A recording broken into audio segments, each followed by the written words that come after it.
Trump ने एक बार फिर से हॉर्मुज स्ट्रेट का नक्शा पोस्ट किया है। हॉर्मुज स्ट्रेट को बताया अमेरिका का इलाका। नक्शे में अहम चोक पॉइंट को बनाया गया है घेरा। और दरअसल हॉर्मुज स्ट्रेट दुनिया भर में तेल, प्राकृतिक गैस और अन्य सामानों की सप्लाई के लिए एक अहम समुद्री रास्ता है। अपने ट्रूथ सोशल प्लेटफॉर्म पर एक पोस्ट में उन्होंने एक मैप की तस्वीर शेयर की है, जिसमें उस अहम चोक पॉइंट को, जो कि एक संकरा सा समुद्री रास्ता है, उस पर घेरा बनाया गया है। 28 फरवरी को युद्ध शुरू होने के बाद से ईरान ने इसे बंद कर दिया है और तब भी अमेरिका का नया इलाका बताया गया था इसे।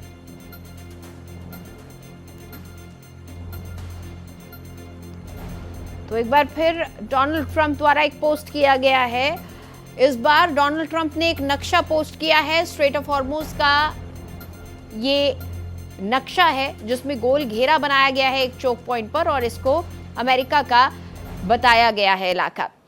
अजीत प्रताप सिंह हमारे साथ जुड़े हुए हैं, मेरे सहयोगी, उनसे हम बातचीत करेंगे। अजीत, बार बार डोनाल्ड ट्रंप द्वारा इस तरह के पोस्ट किए जाते हैं कि वो एक चर्चा का विषय बन जाता है। इस बार एक बार फिर उन्होंने स्ट्रेट ऑफ हॉर्मुज को अपना क्षेत्र, यानी कि अमेरिका का क्षेत्र, अमेरिका का हिस्सा बता दिया है। किस ओर जा रहा है ये विवाद?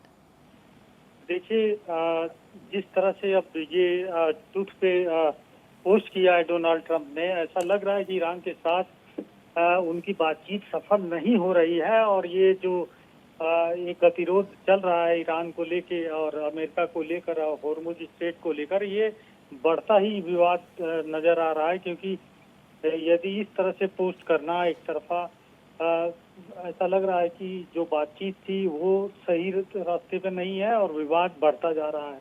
ऐसे में दुनिया के लिए काफी दिक्कत की बात है। और सबसे बड़ी दिक्कत, सबसे बड़ी प्रॉब्लम चीन के लिए है, क्योंकि ईरान से सबसे ज्यादा ऑयल हॉर्मुज स्ट्रेट के रास्ते चीन को जाता है।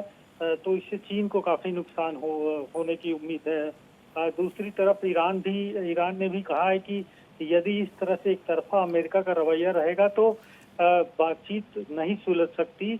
कुल मिला के ऐसा लग रहा है कि ये जो गतिरोध है वो अब और बढ़ रहा है और बातचीत या नतीजे पे कोई समाधान की ओर दोनों देश नहीं बढ़ रहे हैं। इसी ये क्राइसिस जो काफी दिनों से चल रही है, फरवरी में जब अमेरिका और इजराइल ने तय किया था ईरान से, तब बिल्कुल अजीत, लगातार मध्यस्थता की भी कोशिश की गई, सीज फायर भी हुआ, लेकिन हल इस पूरे मुद्दे का निकलता हुआ नजर नहीं आ रहा है। और हर बार डोनाल्ड ट्रंप की तरफ से कोई ना कोई ऐसा पोस्ट किया जाता है जिससे एक नई बहस छिड़ जाती है।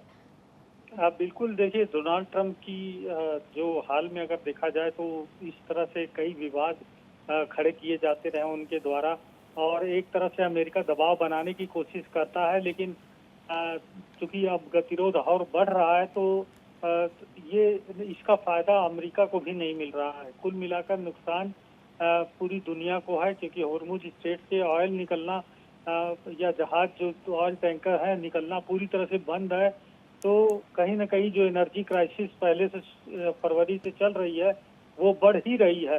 हालांकि भारत के लिए उतना खतरा नहीं है। अभी हाल ही में प्रधानमंत्री मोदी ने कहा था कि भारत के पास अपनी एनर्जी जरूरतों का सारा पर्याप्त भंडार है। बिल्कुल, लेकिन कहीं ना कहीं ये पूरा विवाद तो दुनिया भर की इकोनॉमी को इफेक्ट कर रहा है और जियोपॉलिटिकली बहुत ज्यादा डिस्टर्बिंग है ये पूरा का पूरा विवाद। बहुत शुक्रिया अजीत इस पूरी बातचीत के लिए।